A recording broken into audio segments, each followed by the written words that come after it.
What's up, beautiful people? Listen, welcome to the channel. Today we're going to be checking this video, and it's titled Rick Ross backs Kendrick Lamar and exposes Drake's dirty secrets. Interesting. I'm excited to check this one out to get what they've got to say. Let's check it out. Girl, half of the rap industry is coming for Drake, and they are throwing shots at him left and right. What started as beef between Drake and Kendrick has blown up to include artists like Future, Metro Boomin, and now Rick Ross. The crazy thing about this is that everybody is on Kendrick's side, and Drake seems to be fighting for his life against the ops. And now, Rick Ross has joined in the drama, and things just got even more chaotic. Okay, for some background context, this beef originally started between Drake and Kendrick. Contrary to what most people think, the drama didn't just start a couple of weeks ago, it started more than 10 years ago. The crazy thing about this is that Drake and Kendrick used to be friends when Kendrick first started as a rapper. Kendrick was even featured on Drake's album, Take Care, on the track Buried Alive Interlude, which was a banger. Kendrick also featured Drake on his song, Poetic Justice, which was released in 2012. Poetic Justice was the last time that Drake and Kendrick worked together because they fell out the next year. In 2013, Big Sean featured Kendrick on his song Control, and Kendrick decided to spark some friendly competition in the rap game to shake things up a bit. He said, "But this is hip-hop, and them ninjas should know what time it is." And that goes for Jermaine Cole, Big Crit, Wale, Pusha T, Meek Mills, A$AP Rocky, Drake, Big Sean, Jay Electron, Tyler, Mac Miller. I got love for you all, but I'm trying to ninjas. While the other rappers took it in good stride, Drake was super salty over this, and he told Billboard, "I didn't really have anything to say about it. It just sounded like an ambitious thought to me. That's all it was." Drake said at the time, "I know good and well that Kendrick's not me at all in any platform. So when that day presents itself, I guess we can revisit the topic." They continued to throw shade at each other over the years, but things got chaotic when J. Cole jumped on Drake's song First Person Shooter, where he referred to himself, Drake, and Kendrick as the big three in rap. J. Cole said, "Love when they argue the hardest MC. Is it K-Dot, is it Aubrey, or me? We the big three like we started a league, but right now I feel like Muhammad Ali." But for some reason, Kendrick didn't take this well, and he hopped on Metro Boomin's track Like That, where he said, "If he walk around with that stick, it ain't Andre 3K. Think I won't drop the location? I still got PTSD. Mother F the big three ninja. It's just big me." This was such an interesting shade because Metro and Future both have beef with Drake at the moment, and both men have called Drake out for being a bully. Metro even accused Drake of trying to block his song Like That from going to the radio, and he tweeted, "I'm lame, but the first week after Like That, you tried to block it at radio. I've been sitting on this email for a month now, but was just sparing you. Oh, you ain't like that record?" He also hinted that he had some heavy tea on Drake, saying, "Now go make another song telling more lies, because we both know you can't tell everyone why I don't F with you. That wouldn't be a good look either for you, so I'ma spare us both with that." J. Cole also dissed Kendrick on his track 7-Minute Drill from his surprise project Might Delete Later. However, he has since taken the song down and distanced himself from the drama. At this point, J. Cole just removed himself from the situation, and he apologized to Kendrick at a show. "In my spirit of trying to get this music out, I ain't gonna lie to y'all, I moved in a way that I feel spiritually feel bad on me. Like I try to jab my back, and I try to keep it friendly, but at the end of the day, when I listen to it and when it comes out and I see the talk, that shit will sit right with my spirit. That shit make me feel, that shit disrupts my peace. So what I want to say right here tonight is, in the midst of me doing that and in that shit, trying to find a little angle and downplay this nigga catalog and his greatness, I want to say right now tonight, how many people think Kendrick Lamar is one of the greatest ever touch a microphone? Dreamville, y'all love Kendrick Lamar, correct? As do I. So I just want to come up here and be publicly be like, bruh, that was the lamest, goofiest shit. I say all that to say it made me feel like 10 years ago when I was moving incorrectly. And I pray that God aligned me back up on my purpose and on my path. You know what I mean? I pray that my really didn't feel no way. And if he did, got my chin out. Take your best shot. I'm going to take the chin, boy. Do what you do. You know what I mean? All good. It's love.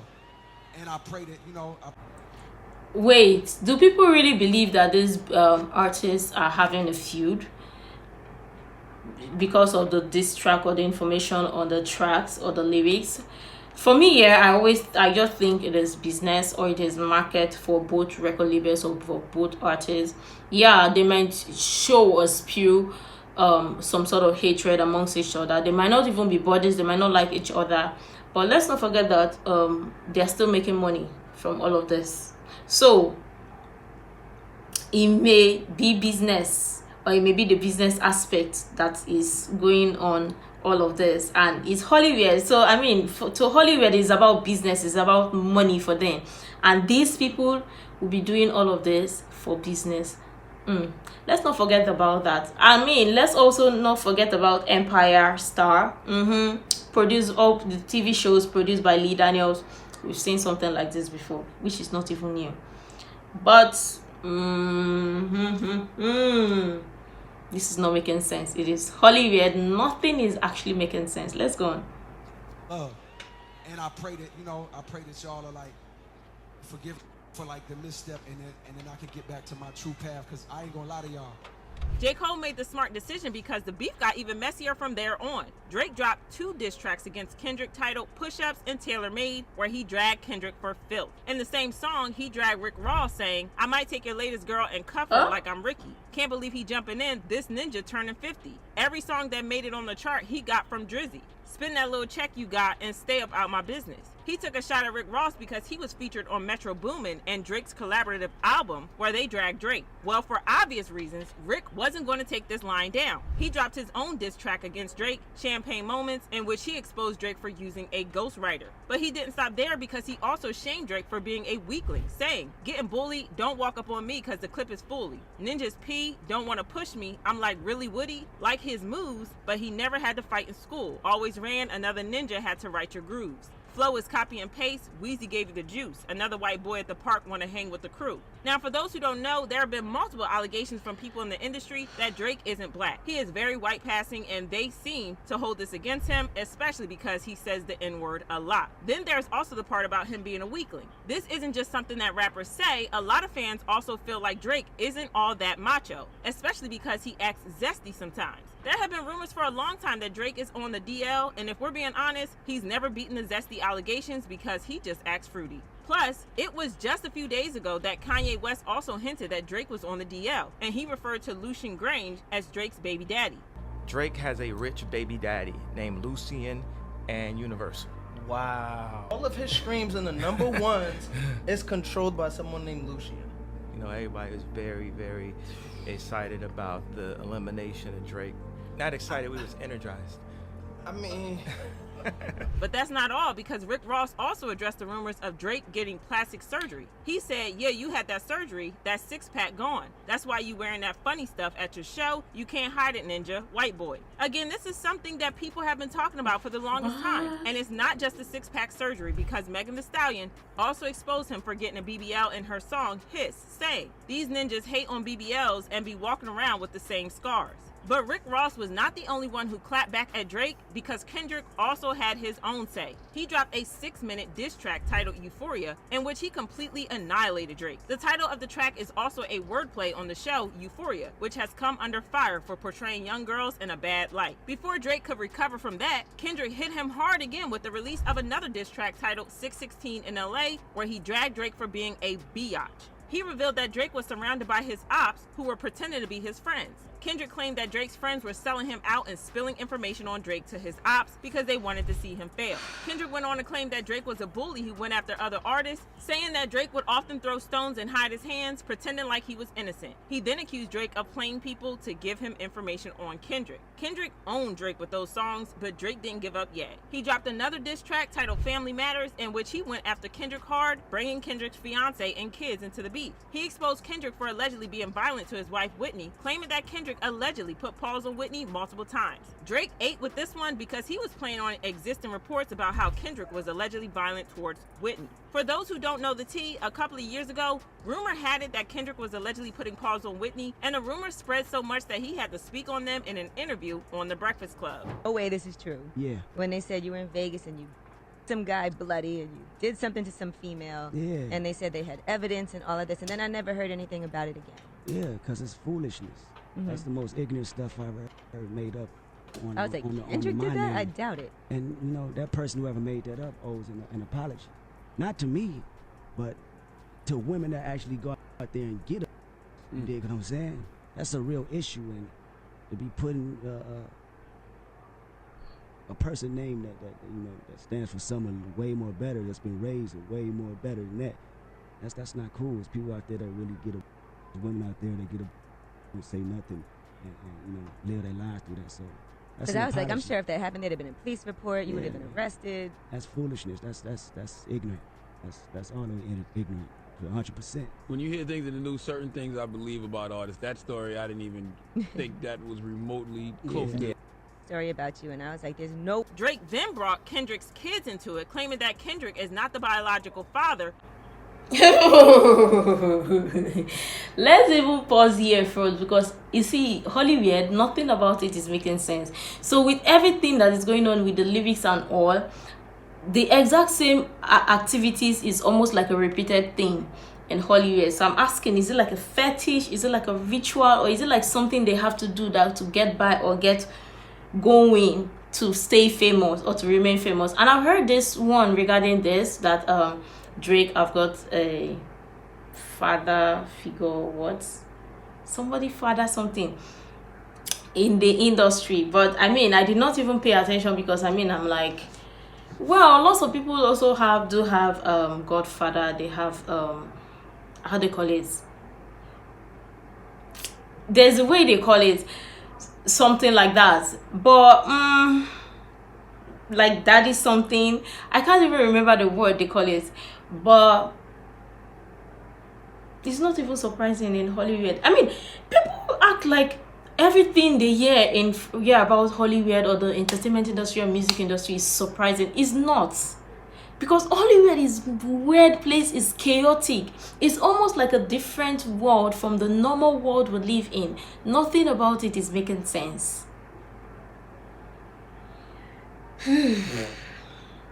This gets all the more interesting. With all of this going on with the feud, I still want to believe that this is just PR stunt, business, market, whatsoever. I don't want to believe that this is real, because I mean, with Hollywood, it is business first before anything. I mean, no, they wouldn't want to be spending their time and resources be dissing themselves if they're not going to be making money out of it. I mean, but this gets all the more interesting. Let's go on. Kendrick is not the biological father of one of his sons. Drake went on to reveal that the kid's real father is Drake's manager, Dave Free, who Whitney follows on Instagram. I'm not gonna lie, Drake did his thing with this track, but Kendrick immediately hit back with this song, Meet the Grams, where he ate Drake up again. He name-dropped Drake's mom, saying, "Sandra, sit down. What I'm about to say is heavy. Now listen, your son's a sick man with sick thoughts. I think ninjas like him should die. Him and Weinstein should get effed up in the cell for the rest of their life. He hates black women, them with kinks of a nympho fetish. Grew facial hair because he understood being a beard just fit him better. He got on Hovio that he keep on a monthly allowance. A child should never be compromised, and he keeping his child around him. And we gotta raise our daughters knowing there's a predator like him lurking." He also revealed that Drake has some secret children that he keeps away from the world, saying, "You lied about your son, you lied about your daughter, huh? You lied about them other kids that's out there hoping that you come." Child, Kendrick was brutal. This was a hot mess, and Rick Ross entered back into the chat asking Drake to bow out respectfully from the beef and keep his dignity. White boy, white boy, white boy. Crody, Crody, Crody. Do they even have Wi-Fi on that cargo plane? He may not even heard this. White boy, I know we not friends, but let me give you this advice, because you ain't got nobody around you. Or you ain't got no real around you. Let me just put it like that. Ain't no real. Stop. Don't respond. Don't respond. You ain't even peeped when the intro came on with the Teddy Pendergrass. That was that black vibe. Don't do it. Don't go write a 8-minute verse that I know you want to get that money. You ain't wrong. Keep buying them big houses, but I'm gonna tell you this like a real. Ain't no more BBLs, ain't no more fillers, ain't no more cheek fillers. But that was not all. Rick Ross also revealed that he has a lot of dirt on Drake, including allegedly some evidence that Drake allegedly low-key messes with young girls. Drake has been called out for this weird and creepy relationship with young girls for a long time. And here comes Rick Ross claiming that he allegedly has proof of it happening, and he is threatening to leak it if Drake continues to act messy. He made these threats in a video he posted on Instagram. Just want to make this clear. White boy, they said you said if you was Young girls, you promised you would have been arrested. Well, this is what fans had to say. Oh. I think Rick Ross gonna mess Drake up because he messy. He know what transpired between Drake and Birdman. I also believe Birdman still owned Nicki and Drake. Drake shouldn't be doing IG beef with someone as messy as Rick Ross. Only person messier than Ross is 50 Cent. And hey, after hearing this Rick Ross diss to Drake, I'm completely fine with J. Cole backing out of this rap beef. Stay out of that messy stuff. Girl, this is a mess, but do y'all really think that Rick Ross is going to leak that video? Drop your thoughts in the comments, then check out this next video. None of this is making sense. It seems like every rapper wanna be on the chart or just wanna stay on top of it, wanna use this or stay on the spotlight as well, because none of this is making sense. Let's just be honest. And all of this in Hollywood, it is giving business on top of it, giving spotlight, giving money, giving distraction from other things or inner things that are happening. It is also giving chaos, but all the same, it is not even making sense, because I mean, Hollywood is a messy one right now, and everything about it is messy. Or is it like they're using this for cover up, for distraction, to stay on top of business, to say, yeah, they're still lots more people? Or is this like a promotion, or to highlight some people and be like, okay, we still got some good rappers or some people that are staying up on the game, and they be like, okay, they call up on other people and say, oh, pick a side or choose a side, but just act like you're part of the feud. It's not even making sense, because I mean, I'm just trying to crack my brain, especially with Hollywood, because nothing about Hollywood is making sense. I understand that all of this is business, money, market for them, may not be real, regardless of the fact that they may not be buddies, they may not even like each other, but something about this is not even adding up. Honestly, it's not. But this is getting all the more interesting. Lots of people are actually paying close attention to the lyrics and paying close attention to one side more. And let's also look at it from the other picture, that the part or the side that people are paying attention more may be the one that is more beneficial to Hollywood or the entertainment industry. I'm just saying, because I mean, with Hollywood, you can't even put nothing past them. But this is interesting. Let me know what you think about this. I'm sure tons of people have interesting things to share. I really love your honest contribution. You can share other useful information you think might be really helpful. Make sure to like, comment, and subscribe, and all of that stuff. And until next time, see you in the next video.